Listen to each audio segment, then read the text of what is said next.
پانی کے گرانا یہ گناہ ہے۔ اب اس صورت میں جلدی جلدی جا کے نماز میں شامل ہوا بھاگتے ہوئے، اور بھاگتے بھاگتے رکوع میں ملا، اسی طرح ابھی سانس چڑھا ہوا تھا، سجدے میں پہنچ گیا اور جلدی سے جیسی تیسی کر کے نماز پڑھی۔ اللہ اکبر۔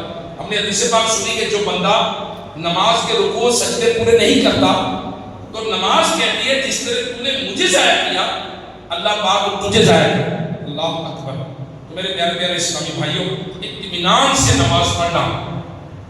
حضرت عبادہ بن صامت رضی اللہ عنہ سے روایت ہے کہ نبی رحمت صلی اللہ علیہ وسلم کا فرمان عالی شان ہے، جو شخص اچھی طرح وضو کرے پھر نماز کے لیے کھڑا ہو، اس کے لیے رکوع سجود قرات کو مکمل کرے تو نماز کہتی ہے کہ اللہ پاک تیری حفاظت کرے جس طرح تو نے میری حفاظت کی، اور پھر اس نماز کو آسمان کی طرف لے جایا جاتا ہے اور اس کے لیے چمک اور نور ہوتا ہے، اس کے لیے آسمان کے دروازے کھولے جاتے ہیں، یہاں تک کہ اسے اللہ کی بارگاہ میں پیش کیا جاتا ہے اور وہ نماز اس نمازی کے لیے شفاعت کرتی ہے، سفارش کرتی ہے۔ تو میرے پیارے اسلامی بھائیوں، اللہ کرے کہ نماز کو اطمینان سے پڑھنا ہے۔ نماز کا دوسرا ادب کیا ہے کہ نماز کو توجہ کے ساتھ پڑھی جائے۔ مثال کے طور پہ جب آپ وضو کر رہے ہوں تو دل میں عاجزی ہو، زبان سے وضو کی دعائیں پڑھتے جائیں۔ جب نماز شروع کی تو اللہ اکبر کہا تو اب دھیان اللہ کی طرف رہے، اور اسی طرح جو کچھ نماز میں پڑھتے ہیں، مثلا سورہ فاتحہ پڑھتے ہیں، اس کے بعد جو سورت پڑھتے ہیں، پھر رکوع کی تسبیحات پڑھتے ہیں، پھر سجدے کی تسبیحات پڑھتے ہیں، پھر التحیات پڑھتے ہیں، درود پاک پڑھتے ہیں، آخر کی دعا پڑھتے ہیں۔ اللہ کرے ہمیں ترجمہ یاد ہو جائے، ترجمہ یاد ہو جائے، اور پھر نماز اس میں ترجمے پر نظر رکھتے ہوئے توجہ کے ساتھ پڑھیں۔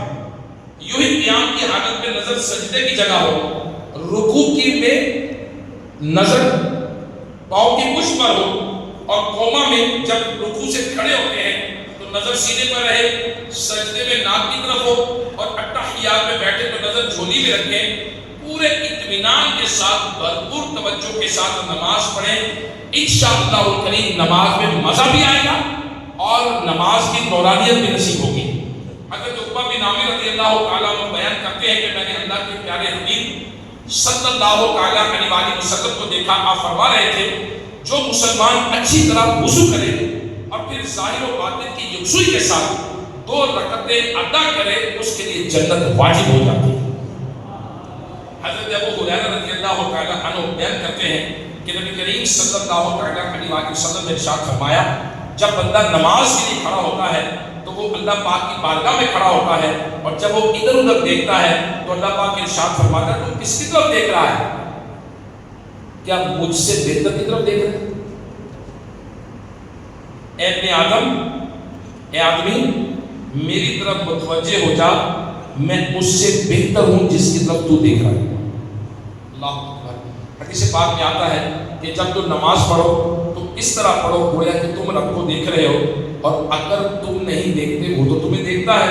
حضرت ابو ذر رضی اللہ عنہ بیان کرتے ہیں کہ رسول کریم صلی اللہ علیہ وسلم نے فرمایا کہ اللہ کی رحمت نمازی کی طرف متوجہ رہتی ہے، اللہ کی رحمت نمازی کی طرف متوجہ رہتی ہے جب تک وہ ادھر ادھر نہ دیکھے۔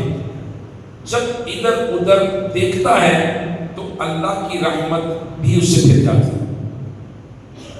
اللہ اکبر۔ حضرت عبداللہ بن مبارک رحمۃ اللہ فرماتے ہیں، بچپن میں دیکھی ہوئی ایک عبادت گزار خاتون مجھے اچھی طرح یاد ہے۔ نماز کی حالت میں بچھو نے انہیں 40